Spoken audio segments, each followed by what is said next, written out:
ओम नमः शिवाय। शिवजी सदा सहाय। ओम नमः शिवाय। गुरुजी सदा सहाय। ओम नमः शिवाय। शिवजी सदा सहाय। ओम नमः शिवाय। गुरुजी सदा सहाय। श्री शिव महापुराण द्वितीय रुद्र संहिता तृतीय पार्वती खंड अध्याय 56।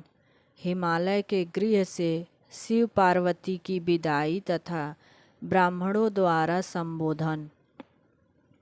ब्रह्मा जी बोले, इस प्रकार उस ब्राह्मणी ने देवी पार्वती को पतिव्रता धर्म की शिक्षा देकर मैना से कहा, अब इनको विदा करो।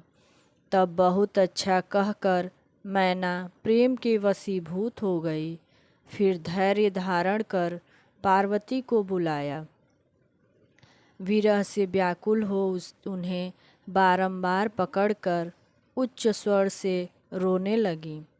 पार्वती भी दीनता के वचन कहकर माता का आलिंगन कर उच्च स्वर से रोने लगी। शोक से व्याकुल मैना और पार्वती दोनों ही मूर्छित हो गए और पार्वती के रुदन से देवताओं की पत्नियां मूर्छित हो गईं। फिर तो सभी स्त्रियां रोने लगीं और अचेत हो गईं। औरों की तो बात ही क्या है। विदाई के समय स्वयं योगीश्वर प्रभु भी रोने लगे।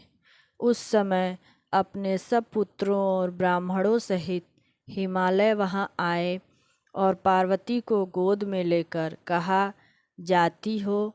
बारंबार ऐसा शब्द कहकर मुंह से रोने लगे।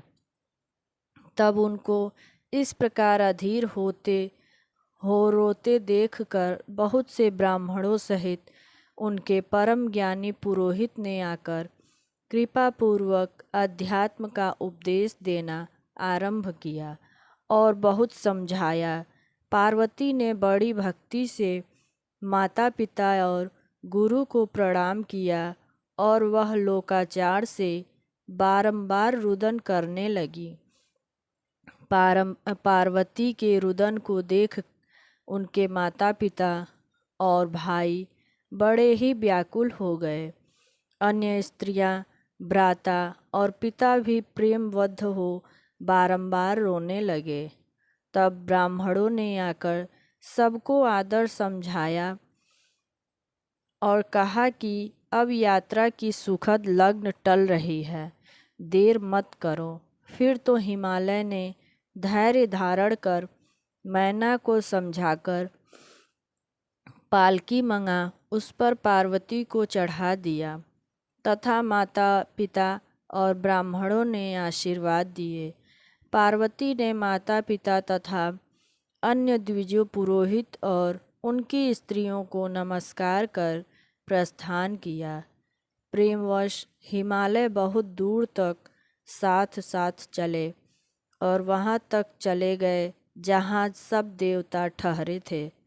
पश्चात पार्वती सहित शिव जी अपने स्थान में आए और लोकाचार दिखाते हुए उन्हें अनेक वस्तुओं का पहाड़ सजा विष्णु आदि सब देवताओं को भोजन कराया।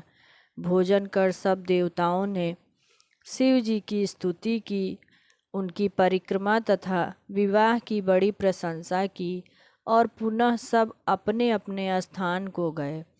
फिर मुझे और विष्णु जी को शिव जी ने स्वयं प्रणाम किया और मैंने आशीर्वाद दिया। फिर शंकर के आगे स्थित हो हमने और विष्णु जी ने हाथ जोड़ शिव शिवा को प्रणाम कर उनके विवाह की प्रशंसा की तथा अपने स्थान को आए। शिव जी भी कैलाश में स्थित हो पार्वती के साथ विहार करने लगे। समस्त गण आनंदित हो उनका भजन करने लगे। हे तात, इस प्रकार मैंने शिव जी और पार्वती जी का विवाह वर्णन किया, जो शोकनाशक, आनंददायक और आयुवर्धक है। जो शिव जी में मन लगाकर यह सुने और सुनावेगा वह शिवलोक को प्राप्त करेगा।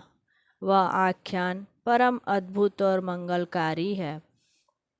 इससे सब विघ्न शांत हो जाते हैं तथा यह समस्त व्याधियों का नाशक है।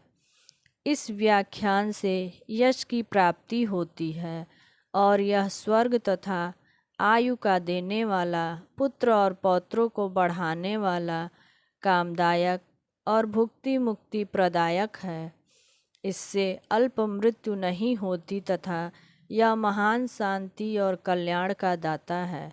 इससे बुरे स्वप्नों की शांति होती है तथा यह बुद्धिदायक है। यह शिव जी की सभी अवस्था में प्रसन्न करने वाला है। विशेषतः शिव जी के प्रतिष्ठापन के समय तो इसे अवश्य ही पढ़ें तथा शिव संबंधी प्रत्येक कर्मों के आरंभ में इसे पढ़ें। इसके पढ़ने से शिव जी प्रसन्न होते हैं, इसमें संदेह नहीं। जो पवित्र होकर शिव पुराण को पढ़ते हैं उनके सभी कार्य सिद्ध होते हैं, यह सत्य है। ओम नमः शिवाय। शिवजी सदा सहाय। ओम नमः शिवाय। गुरुजी सदा सहाय। ओम नमः शिवाय। शिवजी सदा सहाय। ओम नमः शिवाय। गुरुजी सदा सहाय।